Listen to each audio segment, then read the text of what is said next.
ॐ सहनाववतु सहनौ भुनक्तु सह वीर्यं करवावहै तेजस्विनावधीतमस्तु मा विद्विषावहै। ॐ शान्ति शान्ति शान्तिः।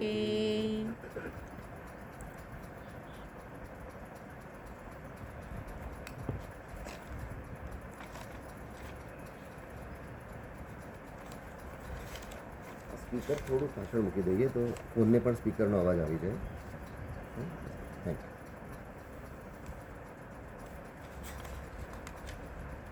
ચૈતન્યં સર્વગં સર્વં સર્વભૂતગુહાશયં યત્સર્વવિષયાતીતં તસ્મૈ સર્વવિદે નમઃ. હા, તો આપણે ઉપદેશ શાસ્ત્રીના 18મા પ્રકરણમાં છીએ અને અત્યારે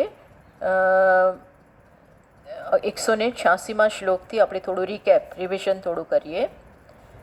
તો છેલ્લે એ પ્રકારની ચર્ચા થઈ કે પ્રત્યક્ષ તો આપણો અનુભવ શું છે, ભલે શાસ્ત્ર ગમે તે કહેતા હોય, શાસ્ત્ર કહેતા હોય કે તત્વમસી, પરંતુ અહીં પૂર્વપક્ષ એ પ્રકારનો છે કે શાસ્ત્ર ભલે ગમે તે કે તું બ્રહ્મ છે, પણ આપણો અનુભવ એવો નથી.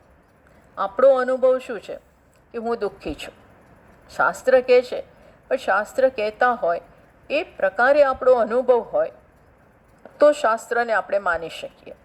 પણ શાસ્ત્ર કહે છે કે તું બ્રહ્મ છો અને મારો અનુભવ છે કે હું દુઃખી છું, તો શાસ્ત્રના શબ્દો અને મારો અનુભવ પ્રત્યક્ષતયા મને ફીલ થાય છે કે હું દુઃખી છું. તો આ બંનેમાં પ્રબળ કયું? એટલે પૂર્વ પક્ષી કહે છે કે પ્રત્યક્ષ પ્રબળ છે. શું પ્રબળ છે?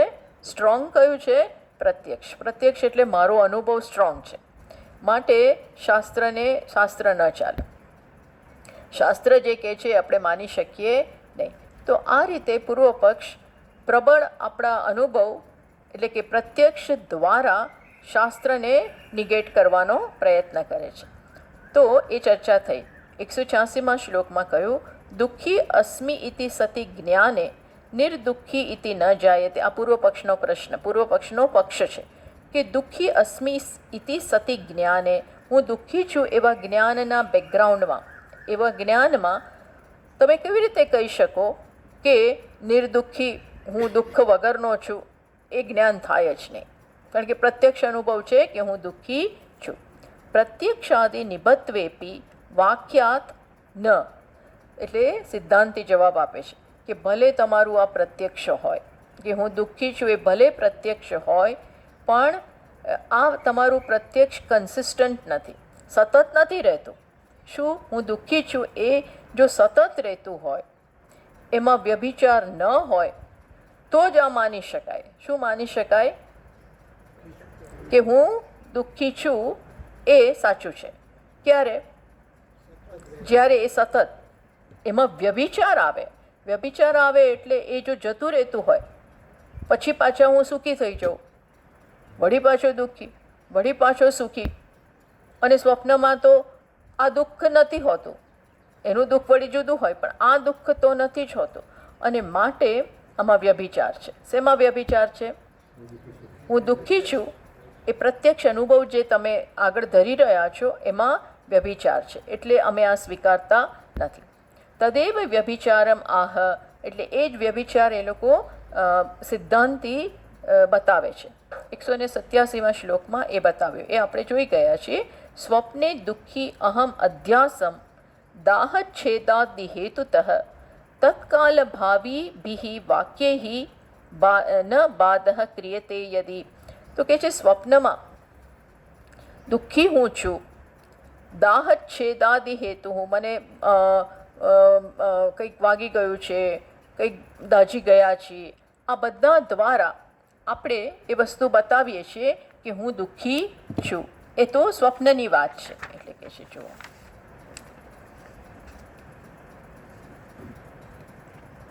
હા, સ્વપ્નમાં દાહને કારણે કંઈક દાઝી ગયા, એને કારણે દુઃખ થયું. પણ પછી શું થાય છે? તો અહમ દુઃખી અધ્યાસમ, આ અધ્યાસ થયો. પણ તદા આપ્ત ઉપદેશાત નિર્દુઃખ અભુવમ, પણ ત્યાં પણ કોઈક આપ્ત, કોઈ જ્ઞાની પુરુષ આપણને શીખવાડે કે ના, આ તો તારા વિશેનું સત્ય નથી, તો એ દુઃખ જતું રહે છે. એ દુઃખ ત્યાં પણ જતું રહેતું હોય છે. એ બતાવે છે કે એક વસ્તુ આવે અને જાય, એ કેવું હોય, એ ક્યારેય સત્ય હોય નહીં. માટે એનો બાદ થઈ જાય છે. દુઃખી છું એ વસ્તુનો બાદ થઈ જાય છે. ઇતિ અનુભવ સિદ્ધત્વાત ન આત્મધર્મો દુઃખિત્વાદી. કારણ કે આ બીજો અનુભવ કે દુઃખ નથી, એક અનુભવ હતો કે હું દુઃખી છું, પણ આપ્ત ઉપદેશને કારણે કયો અનુભવ જન્મ્યો કે હું તો સુખી છું. માટે આ સિદ્ધ થાય છે કે આ દુઃખ આત્માનો ધર્મ છે નહીં. આ એક દલીલ. પછી તથાપિ દુઃખમ આત્મવ્યભિચારી, આ દુઃખ તમે જે આત્મામાં માનો છો એ તો સતત વ્યભિચાર એનો થાય છે. વ્યભિચાર એટલે બદલાયા કરે છે. તો બતાવ્યું 188માં શ્લોકમાં, સમાપ્તે સ્તર્હિ દુઃખસ્ય પ્રાક તદ્બાધઃ ઈષ્યતામ નહીં દુઃખસ્ય સંતાનઃ ભ્રાંતેર્વા દૃશ્યતે ક્વચિત. તો કે છે આ તમે દુઃખનો જે નિર્ણય કર્યો એ પહેલાં દુઃખ નહોતું, પછી દુઃખ નથી, વચ્ચે લાગ્યું, દેટ મીન્સ કે એ સત્ય છે નહીં. દુઃખનું જે સંતાન સતત એ વસ્તુ રહે તો વસ્તુ બરોબર છે, પણ આ તો તરત જ બીજો અનુભવ જન્મે છે જ્યારે એ રહેતું નથી. તો દુઃખસ્ય સમાપ્તે હે ઉર્ધ્વમ તદ્બાદઃ, થયું એના પહેલાં નહોતું, પછી નથી. હા, એટલે આમાંથી શું? ભ્રાંતેર્વા ઇતિ દષ્ટાંતઃ. તો અહીંયા દુઃખિત્વાદેહે આત્મની સતી વ્યભિચારાત. જો એ વારંવાર આ બધી વસ્તુનો બાદ થઈ જાય, જે દુઃખ હમણાં અનુભવીએ છીએ પછી રહેતું નથી, તો એ શું બતાવે છે? આગંતુકસ્ય, એ આગંતુક છે. આગંતુક છે એટલે આવ્યું, પાછું જતું રહે છે. આગંતુકસ્ય ચ અવિકારિણી આત્મની અનુપપત્તે હે. તો એ આત્મામાં જે પણ કંઈ હોય એ આગંતુક ના હોય. આત્માનો વિશે, એના સ્વરૂપ વિશે જે નિર્ણય થાય એ કેવું હોય? કદાપી આગંતુક ના હોય. આગંતુક મીન્સ હમણાં લાગ્યું કે સુખ છે, પછી એમ થાય કે ના દુઃખ છે. તો આવી વસ્તુ આત્મામાં ન સંભવી શકે. કોઈ પણ આગંતુક વસ્તુ આત્માનો ધર્મ ન હોઈ શકે. હોઈ શકે? ન હોઈ શકે. કારણ વાય? કારણ કે અવિકારી, એ અવિકારી છે આત્મા. એ વસ્તુ તો સિદ્ધ થયેલું છે કે આત્મા અવિકારી છે. માટે આ આગંતુક અનુપપત્તે હે એ હોઈ શકે નહીં. માટે આરોપિત તત્વ સિદ્ધો. માટે એ શું સિદ્ધ થયું? કે આ દુઃખ કેવું છે? આરોપિત છે કે સ્વરૂપ છે? આરોપિત છે. આરોપિત તત્વ સિદ્ધો પ્રમાણ જ્ઞાનમ. આ પ્રમાણથી જ નક્કી થયું. જેવી રીતે શુક્તિ તત્વ જ્ઞાનમ ઇવ રજતાદિ બાધનેન. જ્યારે સામે પડેલી પદાર્થ હોય શુક્તિકા, હોય શુક્તિકા, અને એના ઉપર કેનો અધ્યાસ થયો? રજતનો, ચાંદીનો અધ્યાસ થયો. પણ બાજુમાં જઈને જોયું ત્યારે કોનો બાધ થઈ જાય છે? ચાંદીનો બાધ થઈ જાય છે. માટે નક્કી જેનો બાધ થાય એ હોય જ નહીં. ચાંદીનો બાધ થઈ ગયો શુક્તિકાના જ્ઞાનથી. શુક્તિકાના જ્ઞાનથી ચાંદીનો બાધ થયો. એમ આત્માના સ્વરૂપના જ્ઞાનથી દુઃખિત્વનો બાદ થાય છે. દુઃખિત્વાદિ બાધનમ કુર્વત એવ વાક્યાદ દુઃખ, એટલે વાક્ય એ જ કરે છે, વાક્ય શબ્દ પ્રમાણ છે અને એ કરે છે કે તત્વમસી, તો એમાં દુઃખ તો ના હોઈ શકે. દુઃખે વાક્યાદ ઉદેતિ ઇતિ ન વાક્યસ્ય અસામર્થ્ય શંકા અવકાશ, એટલે તમે જે વાક્યને જ્ઞાન ઉત્પન્ન કરવાની શક્તિની જે શંકા કરો છો એનો કોઈ અવકાશ નથી. એ લોકોએ શું કહ્યું, પૂર્વ પક્ષે કહ્યું કે વાક્ય, શાસ્ત્રનું વાક્ય કરતાં કયો પ્રબળ છે? દુઃખી. એ મારો અનુભવ એનાથી પ્રબળ છે. તો આપણે, અને એનાથી એણે શાસ્ત્રના વાક્યને બાધિત કરી દીધું અને શેને રહેવા દીધું?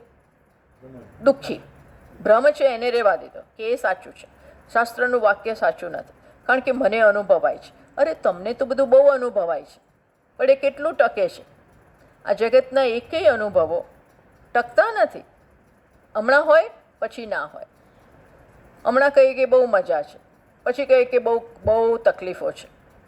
આ એકેય વસ્તુ ટકતી તો છે નહીં, એટલે સ્વરૂપ હોઈ શકે નહીં. અને એટલા માટે સ્થાપિત થાય છે કે ભ્રમ છે.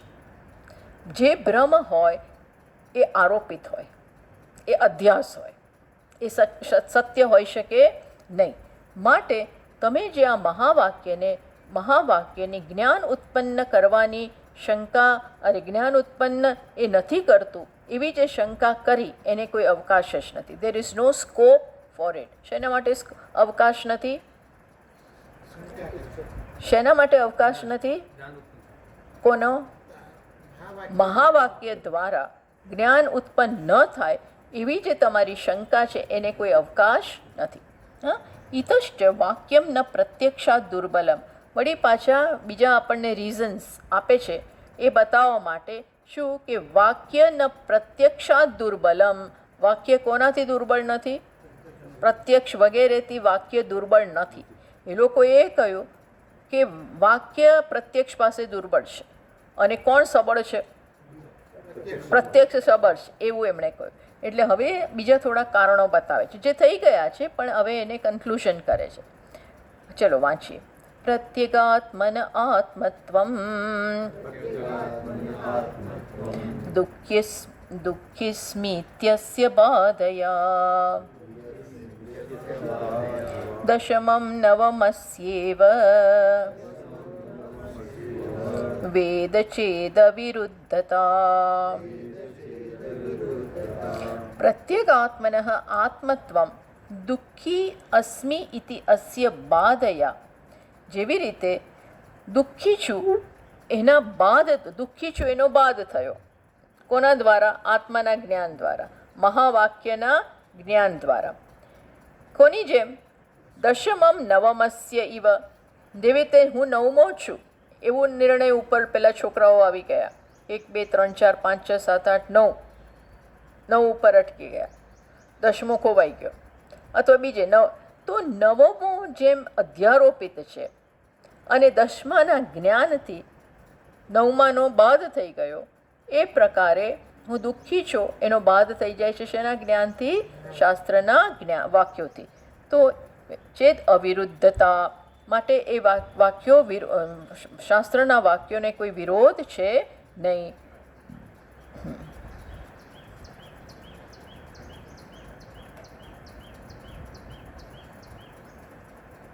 માટે વાક્યનું પ્રબળપણું જે છે એમાં કોઈ વિરોધ તમે લાવી શકો એમ છો. વાક્યને તમે હલાવી ના શકો. વાક્યની મહાવાક્ય જે પ્રમાણપણું છે એનું, એને તમે કોઈ રીતે બીજા પ્રમાણો દ્વારા, પ્રત્યક્ષ છે, અનુમાન છે, એ બધા દ્વારા પણ એને ખોટું સિદ્ધ કરી શકો નહીં.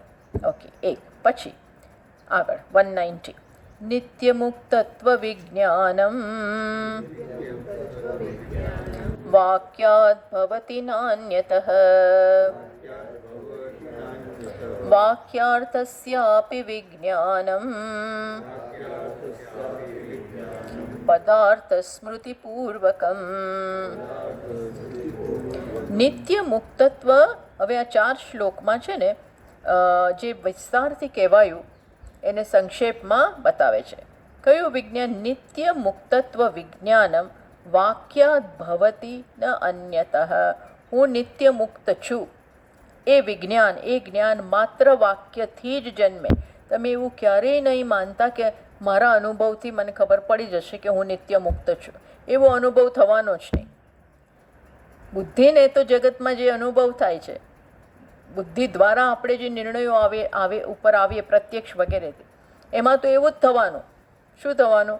અધૂરો છું. કારણ કે આ શરીરને આત્મા માની અને આપણે નિર્ણયો કરીએ છીએ. એટલે એ બધા દ્વારા તો ક્યારેય પણ હું નિત્ય મુક્ત છું એવું વિજ્ઞાન જન્મવાનું છે? નથી જન્મવાનું.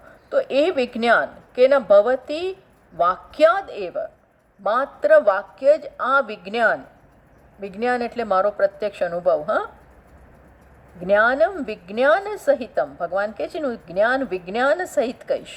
વિજ્ઞાન એટલે શું? તારો અનુભવ બને. આપણે છેવટે આપણા અનુભવને પ્રાધાન્ય આપીએ છીએ.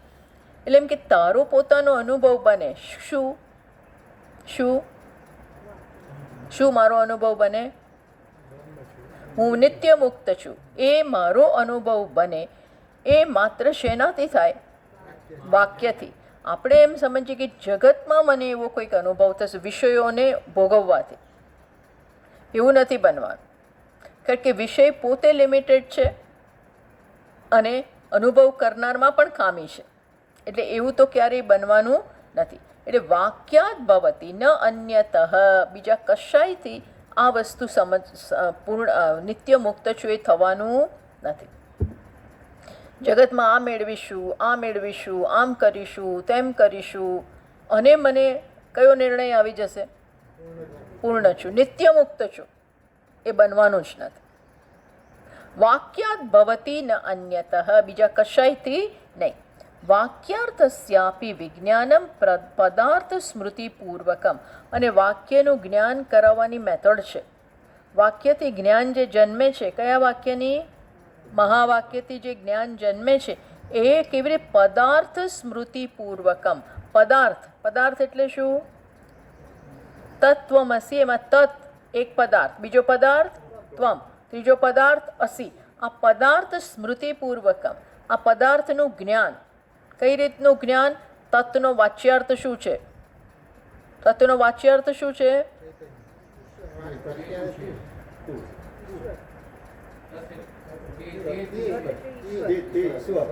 હા, તત્ ત્વમ અસી. તત્નો વાચ્યાર્થ ઈશ્વર, લક્ષ્યાર્થ ચૈતન્ય, ત્વમનો વાચ્યાર્થ ઉપાધિ, જીવ. એટલે ઉપાધિ મીન્સ જીવાત્મા, ઉપાધિ સહિતનો. અને લક્ષ્યાર્થ ચૈતન્ય. હા, અને અસી તો શું બતાવે છે? કંઈ બનવાનું નહીં છે. તો આ બધું આવી રીતે વ્યવસ્થિત વાચ્યાર્થ, લક્ષ્યાર્થ, આ બધા વિવેક કરીશું. વાચ્યાર્થ છોડી દેવાનો, ક્યાં તો ક્યાંય બે એક થતા જ નથી. એ તો વાચ્યાર્થને એલિમિનેટ કરશો ત્યારે જે થવાનું છે. એટલે વાક્યાર્થસ્યાપી વિજ્ઞાનમ, વાક્યથી પણ જ્યારે વિજ્ઞાન જન્મે, ક્યારે જન્મે? પદાર્થ સ્મૃતિપૂર્વકમ, પદાર્થના અર્થથી અને એને બરોબર સમજવાથી ત્યારે જન્મશે. બાકી વાક્ય કે તત્વમસી એટલે આપણે એને ઉડાડી દઈએ. જો વાચ્યાર્થ લઈએ તો આપણે પડી પાછા કહીએ ના, પોસિબલ જ નથી. આ તો ગપ્પા મારો છો, આ તો ગપ્પા થયા. શું તું તે છે? કેવી રીતે હોઈ શકે? તમે આ શું વાતો કરો છો? પણ વાક્યને વાચ્યાર્થ નહીં લેવાનો, લક્ષ્યાર્થ દ્વારા આ વસ્તુ સમજવાની છે. પછી અન્વય વ્યતિરેકાભ્યામ પદાર્થ સ્મર્યતે ધ્રુવમ. વળી પાછું અન્વય વ્યતિરેક આપણે જોયું કે તત્વમ અસીમાં વાચ્યાર્થ લઈએ તો તે તું નથી થતો, તું તે થતું નથી. એટલે બંનેમાં શું સમાન છે? તો કે ચૈતન્ય. એ પ્રકારે અન્વય વ્યતિરેક કરીએ ત્યારે સ્મર્યતે ધ્રુવમ એવમ નિર્દુઃખમ આત્માનમ અક્રિયમ પ્રતિપદ્યતે. આ પ્રકારે જ શું છે? આત્માનમ નિર્દુઃખમ અક્રિયમ. આવી મેથડથી જ આત્મા નિર્દુઃખી છે પ્લસ કેવો છે? અક્રિય. એમાં કોઈ ક્રિયા નથી, એનું જ્ઞાન થાય. એ સિવાય નહીં. એટલે તમે આ બીજા બધા પ્રત્યક્ષ વગેરેના પ્રમાણો લાવી અને મહાવાક્યને કરતાં એ વધારે પ્રબળ છે એવું તમે સાબિત કરી શકો નહીં. ઓકે. નિત્ય મુક્તત્વે ઇત્યાદિના એ વળી પાછું વાત કરે છે. ચલો 192. સદેવેત્યાદિ વાક્યેભ્યઃ પ્રમા સ્ફુટતરા ભવેત. દશમસ્ત્વમસીત્યસ્માत् યથૈવં પ્રત્યગાત્મની પ્રબોધેન યથા સ્વાપ્નમ સર્વદુઃખમ નિવર્તતે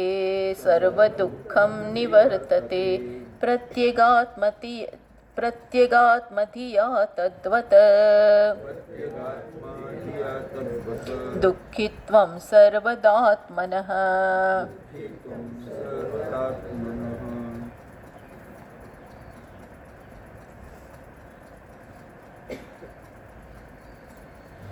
તો સદૈવ ઇત્યાદિ વાક્યેભ્યઃ પ્રમા સ્ફુટતરા ભવેત. અને કે છે સદૈવ તું સતત છો. ભલે અહીંયા તત્વમસીને બદલે કયું શબ્દ વાપર્યો? સદૈવ. કારણ કે ખરેખર તો એનાથી જ શરૂ થાય છે. સદૈવ સૌમ્ય ઇદમ અગ્રે આસિત. એટલે તું સત છો. એ વાક્યથી પ્રમા સ્ફુટ, એનાથી પ્રમા એટલે કે જ્ઞાન સ્પષ્ટ જન્મે છે. આ મેથડ આખીથી કેવી રીતે? એનો દૃષ્ટાંત બીજી લાઈનમાં આપ્યું. દશમસ્ત્વમસી ઇતિ અસ્માદ યથૈવમ. જે રીતે યથા દશમસ્ત્વમ તું દશમો છો, એ વાક્યથી જેવી રીતે 9માં 8માં 7માં એ બધાનો બાદ થઈ જાય છે. કારણ નહીતર મારા ઉપર મેં શેનો આરોપ કર્યો? હું 9મો છું, મીન્સ કે દશમો ખૂટે છે. દશમો ત્યારે જ ખૂટે જ્યારે મારા ઉપર બીજા કશાકનો આરોપ થયો હોય. તો તું ત્વમ દશમોસી, તું દશમો છે. એના એ વાક્યથી જેમ 9માનો બાદ થઈ જાય છે અને પોતે જ દશમો છે એવો પ્રત્યક્ષ જ્ઞાન, અપરોક્ષ જ્ઞાન થાય છે. એવી જ રીતે સદૈવ ઇત્યાદિ વાક્યેભ્યઃ તું સત છો એ વાક્ય દ્વારા પ્રમા સ્ફુટતરા બહુ જ સ્પષ્ટ જન્મે, જ્ઞાન બહુ સ્પષ્ટપણે જન્મે છે. પ્રબોધેન યથા સ્વાપ્નમ સર્વ દુઃખમ નિવર્તતે. જેવી રીતે સ્વપ્નમાંથી જાગો, પ્રબોધેન યથા, જેવી રીતે સ્વપ્નમાંથી જાગો અને સ્વપ્નમાં જે જાત જાતના ભ્રમ જન્મ્યા કે જાત જાતના અનુભવ થયા. શું અનુભવ? દુઃખી છું, આમ છે, હું તો એમાં બહુ જ ખોટ ગઈ, પૈસા ત્યાં ધંધો કર્યો સ્વપ્નમાં અને ખોટ ગઈ. જેમાં પૈસા મેં રોક્યા એ કંપની જ બેસી ગઈ, ખોટ ગઈ. હવે આ બધું દુઃખ, કેટલું મહાન દુઃખ થાય ને. એ બધું દુઃખ કેવું ક્યારે નિવર્તતે? સ્વપ્ન જાગીએ ત્યારે બધું જતું રહ્યું, એકદમ જતું રહ્યું. એવી જ રીતે પ્રત્યેગાત્મધિયા તદ્વત દુઃખિત્વમ. એવી રીતે પ્રત્યેગાત્મધિયા, હું પ્રત્યેગાત્મા છું. આ પ્રત્યેગાત્મા એટલે જ બધા દુઃખ ગયા. પ્રત્યેગાત્મા છું તો જ દુઃખ જાય. હું જીવ છું તો દુઃખ ન જાય છે જ. કારણ કે આત્માએ પોતાની જાતને મર્યાદિત ઉપાધિ સાથે બાંધી દીધી. મર્યાદિત ઉપાધિ દ્વારા પોતાને મૂલવે છે. દુઃખ તો થવાનું જ. પણ એ પ્રત્યેગાત્મધિયા, હું પ્રત્યેગાત્મા છું. એ પ્રત્યેગાત્મા કોણ છે એ સ્વરૂપની આપણે તપાસ કરીએ તો એ જતું રહે. પ્રત્યેગાત્મધિયા દુઃખિત્વમ સર્વદા આત્મનઃ. દુઃખીપણું આત્મામાંથી જતું રહે છે. પ્રમા સ્ફુટતરા અપરોક્ષા નિગત વ્યાખ્યાતા શ્લોકા. પ્રમા સ્પષ્ટ થઈ, જ્ઞાન સ્પષ્ટ થયું એ વળી પાછા સમજાવે છે. પુરોક્ત કૃષ્ણલાદી પાક દૃષ્ટાંત વૈષમ્યમ સ્ફુટયતિ. આ શ્લોકોમાં આટલા આપણે કર્યા ને એમાં પ્રમા સ્પષ્ટ જન્મે છે એ સમજાવ્યું. હવે છે ને વળી પાછો પેલો દ્રષ્ટાંત લઈ લે છે. કયું દ્રષ્ટાંત લે છે કે એમાં પૂર્વ પક્ષે પ્રસંખ્યા માટે થઈને દ્રષ્ટાંત આપ્યું હતું કે જેવી રીતે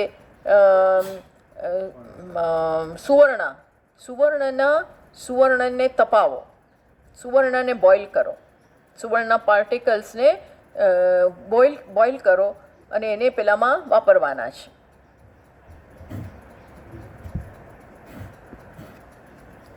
પેલામાં આપણે એને વાપરવાના છે એટલા માટે હોમમાં.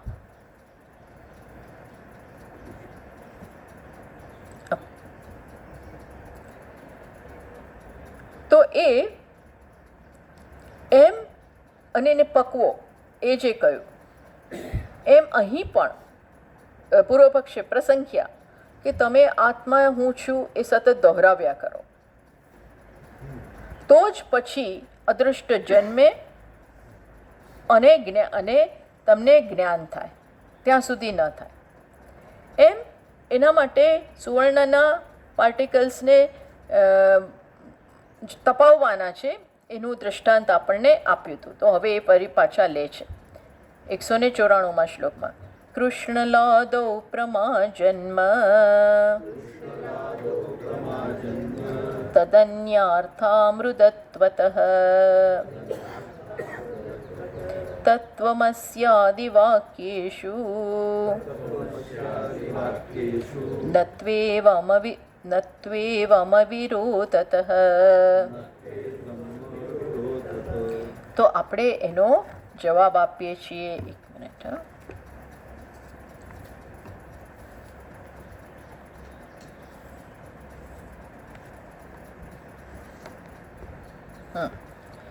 જો કૃષ્ણલાદૌ પ્રમા અજન્મ તદ અન્યાર્થા અમૃતત્વતઃ. તો જ્યારે વાક્ય કહેવામાં આવે કે સુવર્ણના પાર્ટિકલ્સને તમે હોમમાં વાપરો તો એ નથી શક્ય. એટલા માટે શું કરી પ્રમાયા અજન્મ યત કૃષ્ણલાદૌ તદ્યુજ્યતે યતઃ તત્ર અન્યાર્થા પ્રમા દૃષ્ટાર્થા. તો ત્યાં એ વાક્ય સીધો અર્થ કરતો નથી. કેમ? કારણ કે સીધા તો એને મુકાય એવા નથી. સીધા હોમમાં એને આપણે આહુતિ આપી ન શકીએ. એટલે ત્યાં શું થાય છે કે આપણે એને ગરમ કરવા પડે, પકવવા પડે. અને કેમ કે એ કેવા છે અમૃતત્વતઃ, એ કેવા છે બહુ કઠોર છે, સ્વાભાવિક છે. એટલે ત્યાં આ બધું કરવું પડે. ટૂંકમાં સીધું વાક્ય ત્યાં કામ નથી આવતું અને ના આહુતિ આપો એવું શક્ય નથી.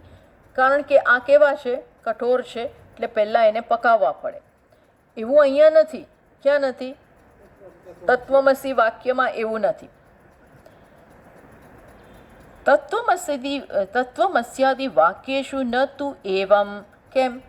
કારણ કે અહીં એવું નથી. વાય? અહીંયા આને પકાવવાની જરૂર નથી. પેલા પાર્ટિકલ્સ તો સુવર્ણના બહુ કઠણ છે એટલે એને પકવવા પડે.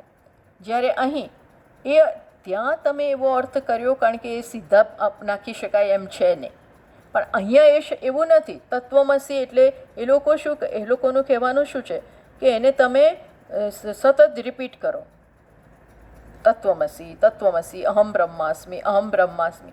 એના કારણે એક અદૃષ્ટ જન્મશે અને પછી જ્ઞાન થશે. ત્યારે આપણે એવું કહીએ છીએ કે ના, ન પાકાર્થ અમૃતત્વતઃ મૃદુત્વાત કૃષ્ણલાનામ ઇતિ યોજના. જ્યારે અહીં કૃષ્ણલ પાકે પુરુષસ્ય અનૈશ્વર્યદ અશક્યાર્થે ચ નિયોગ અનુપ. એ વાક્ય જન્માવી નથી શકતું તરત જ્ઞાન. એના માટે ઘણું કરવું પડે છે. જ્યારે અહીં આ વાક્યમાં એવું છે નહીં. કેમ? કારણ કે ઓલરેડી આત્મા પૂર્ણ છે જ. ઓલરેડી કંઈક કરીએ અને પૂર્ણ થશે એવું નથી. કંઈક કર્યા પછી પૂર્ણ થશે એ વસ્તુ છે નહીં.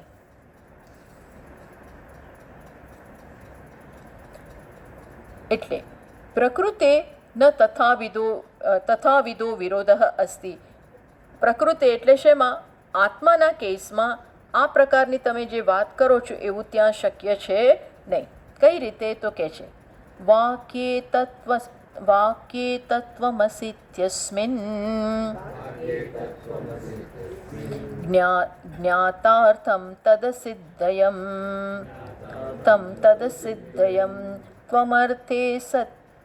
ત્વમર્થે સત્ય સાહાય્યાત વાક્યમ નોત્પાદયેત પ્રમામ. શું કે છે આ બધા? જરાક અટપટા શ્લોકો છે. એનો અર્થ વાક્યે તત્વમસી ઇતિ અસ્મિન જ્ઞાતાર્થમ તદ અસિદ્ધયમ અસિદ્ધદ્વયમ. જુઓ 95.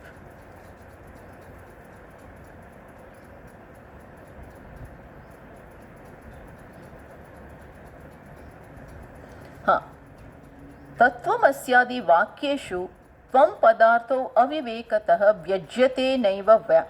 આ છે ને આપણને 181માં શ્લોકમાં આની ચર્ચા આવી, એનો જ અહીંયા વિસ્તાર થઈ રહ્યો. જો 181માં શ્લોકમાં કહેલું તત્વમસ્યાદિ વાક્યેષુ ત્વમ પદાર્થો અવિવેકતઃ વ્યજ્યતે નૈવ વ્યાખ્યાર્થઃ નિત્યમુક્તોહમ ઇત્યતઃ.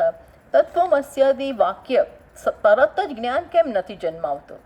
કારણ કે ત્વમ પદનું વ્યવસ્થિત વિવેચન નથી થતું, ત્વમ પદનું શોધન નથી. મુખ્ય તકલીફ તો ક્યાં હોય છે કે ત્વમ પદમાં હું પૂર્ણ છું જ નહીં, એટલે ત્વમ પદનું શોધન બરોબર નથી થયું, માટે મુશ્કેલી પડે છે. એટલે એ વસ્તુ પાછી લઈ આવે છે કે છે વ્યજ્યતે નૈવ ઇતિ ઉક્તમ પ્રપંચયન. એ શ્લોકમાં જે કહ્યું ને એનો અહીંયા વિસ્તાર કરે છે. ત્વમ પદાર્થ વિવેચને યત્નાધિકમ સૂચયતિ. એટલે આ શ્લોક દ્વારા શેના ઉપર ભાર મૂકી રહ્યા છે? ત્વમ પદાર્થ વિવેચને, ત્વમ પદનું બરોબર શોધન કરો. શોધન, હું અપૂર્ણ છું એ શેના કારણે? ઉપાધિ સાથે તાદાત્મ્ય માટે એનો બાદ થવો જોઈએ. અને એ બાદ ક્યારે થાય? જ્યારે વાચ્યાર્થ કાઢીએ, વાચ્યાર્થમાં લિમિટેશન્સ આવે છે, માટે લક્ષ્યાર્થ ઉપર જવું પડે, એટલે એનું શોધન કહેવાય. આને શું કહેવાય? શોધન. તો કે આ સૂચિત કરે છે કે ત્વમ પદાર્થ વિવેચને યત્ન આધિક્યમ, બહુ યત્ન કરવાની જરૂર છે. વાક્યે તત્વમિતિ પદત્રયાત્મકે અસ્મિન વાક્યે. આ વાક્યમાં કેટલા પદ છે? 3. પદત્રયાત્મકે અસ્મિન વાક્યે, આ વાક્યમાં જ્યાં 3 પદ છે. તત્પદમ અસિપદમ ચ ઇતિ દ્વયમ જ્ઞાતાર્થમ પ્રસિદ્ધાર્થમ. તત અને ત્વમ પ્રસિદ્ધ છે, પણ અસિપદ શું કે ત્વમ અર્થે ત્વમ પદાર્થે સતી અવિજ્ઞાતે અસહાયાત સહાય શૂન્યત્વાદ સહકારી વિરહાત વાક્યમ એતત પ્રમા ન ઉત્પાદયેત. આ ત્વમ અને તત એ બંનેનું તમે જ્યાં સુધી એની સહાય લેવી પડે છે. શું કહેવા માંગે છે? 1 મિનિટ. હા,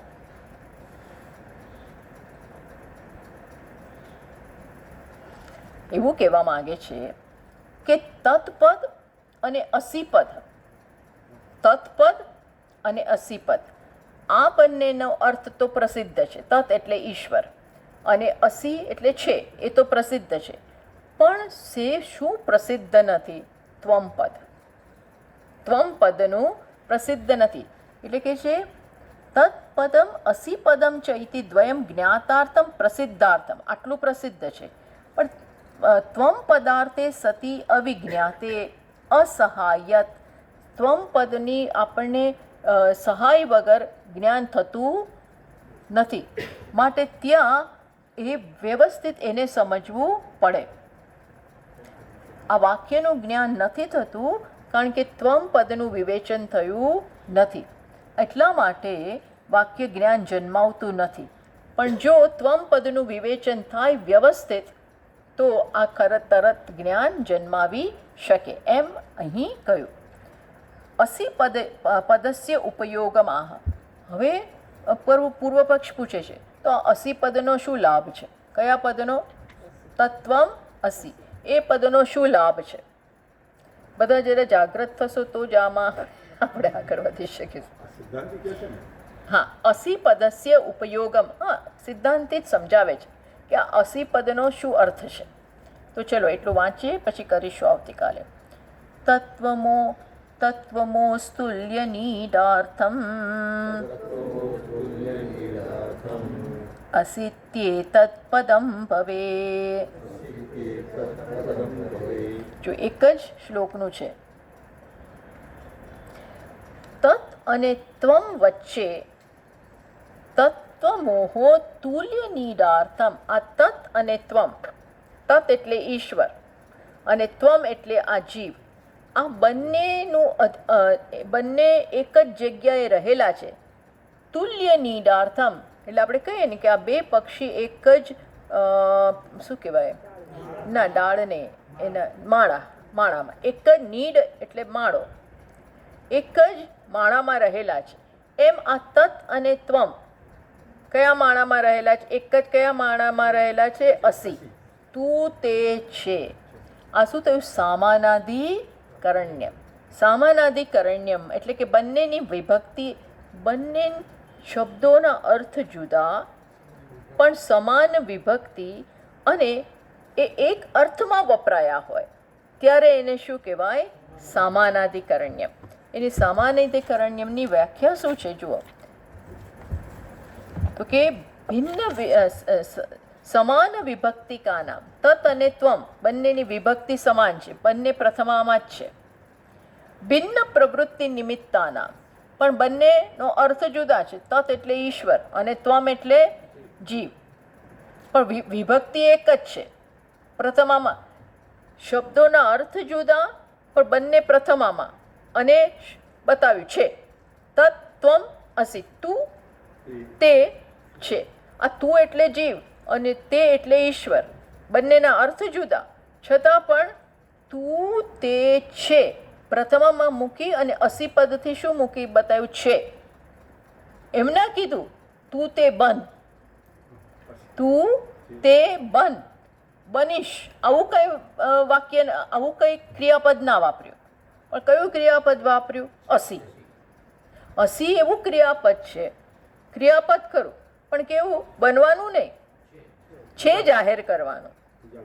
જે છે એને ઉજાગર કરે છે, નહીં કે કંઈ બનવાની વાત કરે છે. ભવ એવું નથી કીધું, બન. ભવતી કયું ના કીધું, શું કીધું? અસી. તો આ અસી પદનો પૂછ્યું કે એનો લાભ શું છે ભાઈ? તો અસી પદ શું કરે છે? તત અને ત્વમ બંને અસી પદમાં જડાયેલા છે, એક જ માળામાં. કયા માળામાં? અસી નામના માળામાં આ તત અને ત્વમ છે. એટલે બંનેનો અર્થ સમાન થાય છે. એટલે શું બતાવે છે? તત અને ત્વમ ભલે શબ્દોના અર્થ જુદા પણ એક છે.